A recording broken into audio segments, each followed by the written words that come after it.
Look, I firstly want to maybe reflecting on what some of the previous speakers have touched on in relation to small businesses throughout the country, and to say that there are certainly measures within the finance bill and were measures within the budget that will positively impact on those businesses, and I acknowledge that. I also wish to acknowledge the change introduced in this finance bill in relation to the diesel rebate. As someone whose background was haulage and transport, I can appreciate the necessity for the diesel rebate, and I know that in terms of costs it will impact down the line to the cost of delivering the services to the customers, be they here or up and down the country. And I welcome the fact also that that diesel rebate has now been extended to bus operators and tour operators, those that are central, if you like, to transport operations in the country, and they will undoubtedly feel the benefit of those changes. But when you look back on what happened before the budget, in the lead up to the budget, and indeed what's happening in our country today, you can't help but highlight the fact in a debate about the finance bill that finance through the banks is simply not being made available. And I've said this time and time again, Minister Perry was in the chamber when I said it, that small businesses are not receiving the type of support that you would expect from the banks, particularly given that they have been allocated so much money year on year to support the SME sector. And to this day, what is happening in the banks is nothing short of restructuring. They're restructuring the term loans, they're restructuring overdrafts, and in some cases, they're withdrawing overdraft facilities. If that wasn't the case, because there's conflicting, if you like, views on this, but if it wasn't the case, well, we wouldn't need the Credit Review Office. We wouldn't need them. The banks would be functioning, everything would be grand. The business person, the young entrepreneur would be getting the money that he or she requires. But it isn't the case. And the government must say to the banks that it isn't the case, and that they need to do much more for enterprises up and down the country, and that they need to focus on those family businesses and those that are employing a small number of people that are based in every parish in the country. And they're not doing that. And we are giving them taxpayers' money, which in my opinion is doing nothing more than going directly to their bottom line to correct their balance sheet. But they're not one bit interested in the enterprise that's out there trying to attempt to correct its own balance sheet with the help of the bank. That's what banks are for. And they are an absolute disgrace that they ignore the representative bodies and businesses up and down the country, and they ignore the government, and they continue to reconstruct themselves. So at some stage in the game, they will be out of the control of government, although that won't be for a long time with one or two of those banks. And then they'll go on business as usual, in the way they used to do it. But that will not be the case. They need to do for business now what needs to be done. And I make that point, and I would ask again that ministers and that the government listen carefully to the SME sector. If we look at what government is doing, and we've listed out the benefits now to the haulage and transport operators, you try and renew your haulage licence urgently. You need another truck added to your licence because you have a job, you have a contract. Things are picking up and moving on. Just try it someday. It will not happen overnight. It will be put into a pile that will be dealt with, and this is to quote officials from that department, in due course. I ask you, Minister, to find out from those officials, what do they mean by in due course? Have they no respect for the fact that perhaps in due course that business or contract may no longer be available to the haulier, and the licence and the renewal and the addition of a vehicle and the creation of a job or two might not be available to that contractor anymore. So perhaps in due course might be given a different urgency. Perhaps they should be told that they need to urgently review the renewal of those licences or the addition of vehicles onto those licences, because jobs depend on it. And they're ignoring the pleas of individual enterprises to have this matter dealt with expeditiously. They ignore it. And I'm asking you to take note of this fact, and perhaps somebody in there will bring about some change in how this is being dealt with within that department. If you look at another side of the SME sector, a big issue for yourselves in government was the commitment that you made in relation to upward-only rent reviews. Now, I'm a landlord. I understand how difficult it is to do all of this in terms of legislation. But I'd say there's not a private landlord in the country that hasn't been approached by tenants, whether the lease is long or medium term, to reduce the rent. Because from 2006 onwards, the collapse began. And anyone that looked at their costs, looked at their rent, their lease, their obligations under that lease, and the appeals to the landlord. Most sensible landlords set aside the upward-only rent review, and most sensible landlords reduced the rent. Now, there are many significant companies in this country who are locked into upward-only rent reviews, and they have failed to get the landlord to see common sense. And I would appeal to the department again to look at this and establish some way of getting the landlord forced into, if necessary, a review of that upward-only rent review clause. And I would ask the government to lead by example. I have been told, for example, that Shannon Development holds 43 leases with upward-only rent review clauses, that the IDA holds 74 leases, of which 63 have upward-only rent review clauses.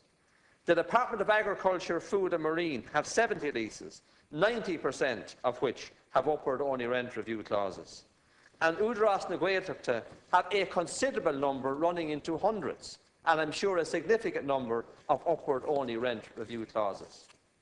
And I draw the Minister's attention to one particular individual in Donegal who sent the keys back of his premises in an envelope to the Minister, Minister Coveney, because he couldn't negotiate new terms, new rent levels, to reflect the true value of the rent in the marketplace.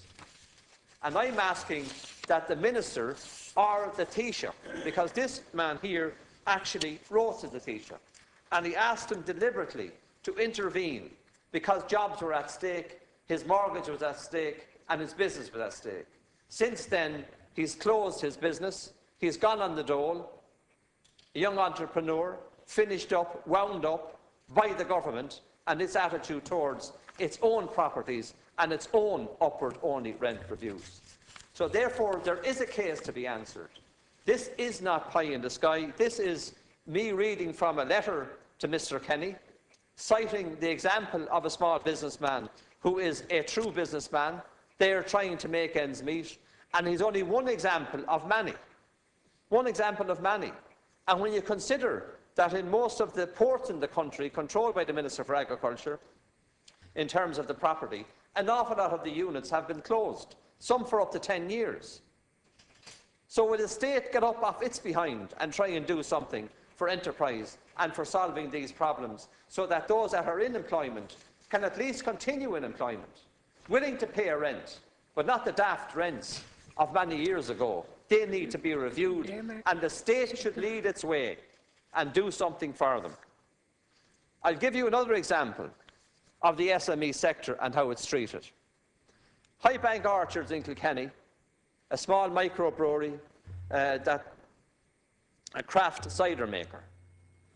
And what you did in the budget in terms of excise duty, you increased it from 47 to 57 a 22% increase. Well, the last time in 2002 that this happened, where there was a substantial increase in excise duty, the consumption of cider or the sale of cider fell by 11.3%.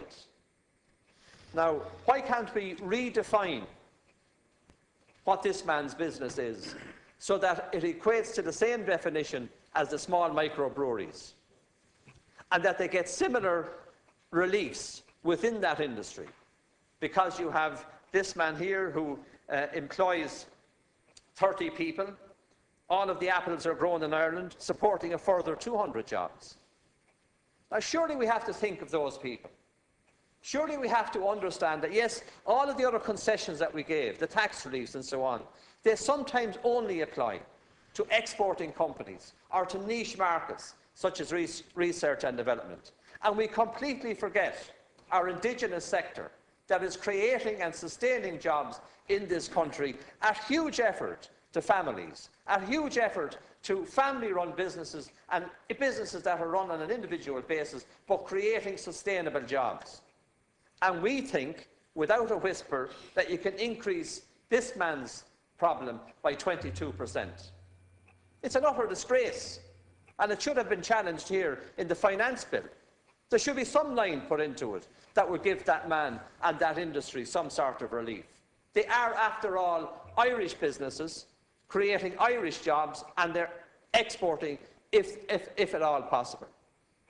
And it isn't too late for the government to introduce the amendment, because regardless of what kind of circus we go through here in this House or down in the committees, you, the government, have a substantial majority, and you can, if you want, introduce the appropriate amendment that deals with that simple issue, and I believe that you should. It affects small jobs in Ireland, and we need to indicate our absolute support for them. In terms of the vintners, just to touch on another group of people that exist in every single parish in the country, and they made representations to all sorts of TDs, senators, across all political parties, because their business is dying on its feet. You know it, Minister, you call to any establishment in the country, and you will find that they are not doing the same turnover as they used to do. They're paying their water in, water out at €3 a cubic metre, and contributing substantially to the local economy. They made recommendations here because their trade is affected by off-licence and so on. And why not introduce a system where the greater your turnover in terms of your off-licence activity, that's what your tax and that's what your licence renewal fee is based on? They made simple, sound suggestions. And I'm not backing up any single industry. It just happens that these are small businesses that are good examples of how government policy affects them in a negative way. Look at each and every one of them and the rates that they pay to local authorities. The rates that they pay. Another government-imposed tax that could have been addressed in the context of this budget.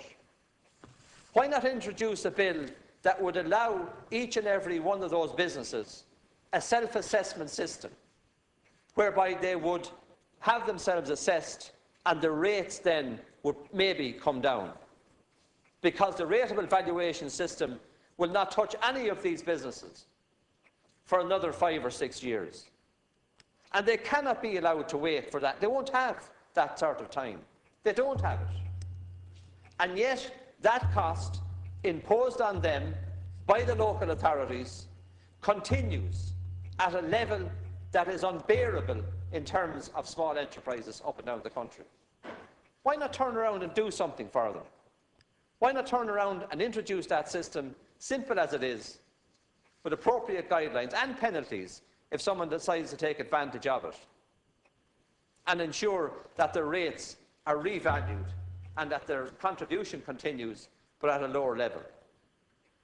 That is something that could be done without a problem, and yet there's no response from the government in relation to that.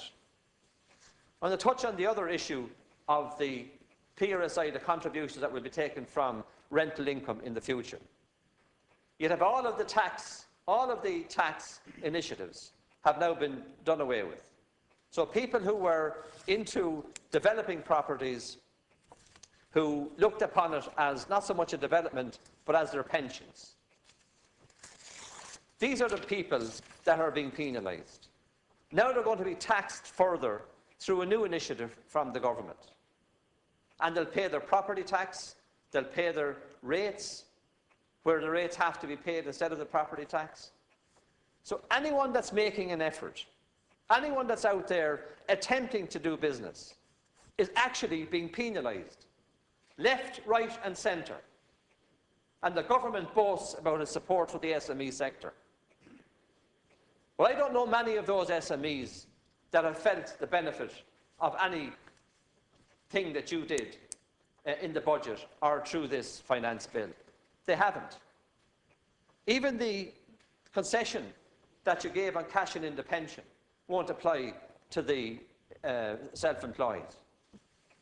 And they're the very people that you're expecting to grow the economy. Speaker after speaker here said that we rely on the SME sector. In its day, it created 800,000 or 900,000 jobs. In America, they talk about the single entrepreneur being the person to lead the way out of their economic difficulties. And we, in a much smaller way, are exactly the same. We heap praise every single day on them, and yet we do nothing to help them. And I acknowledged earlier on what you did in relation to the business initiatives you took in this budget. But when you get down to the individual employer, when you get down to the family that's working its petrol pumps or its pub or its off-licence or its haulage company or any other cleaning service or anything that you can think of that is small, that is supportive of jobs within a local economy or a local parish, they will not feel one single benefit from this budget, except that you will take more and more money from their employees and from them as employers. And my appeal to you today, Minister, you're familiar with business, is to reconsider some aspects of this finance bill and to give them a break. To give them a break and to understand what's happening out there. Because what seems to be going on here in this House is that when we get here for the Tuesday, Wednesday and Thursday, we're in a bubble. And we actually forget the real dilemma that people find themselves in out there. There is that of mortgage arrears, mortgage debt, personal debt, negative equity. You hear it every single week at your clinic. The Deputy has 2 minutes. You hear businesses complain every single week at your clinic. And they're feeling no relief from it. And when you introduce the property tax, which is another example of just the disconnect that exists between here and the people that we represent. Now, we can argue whether Fianna Fáil had it in an agreement with the Troika or not, and you're now the ones that have to introduce it. That's a political argument. But let's look at the reality. They can't afford to pay for your septic tank charge. They complained about that. They can't afford the household charge. And you're going to introduce a property tax now where the revenue will require another 100 people to operate it. It's the wrong tax and it's the wrong time. People do not have the money to pay it. And it's a further nail in the coffin of some people out there in terms of their finances that this should be imposed upon them at this rate. There is still time to review this bill in terms of the supports that are necessary for the SME sector. There is still time to address the issues that I have raised in relation to the examples that I've given. And I ask you to ask your teacher to look at that letter from that man in Donegal.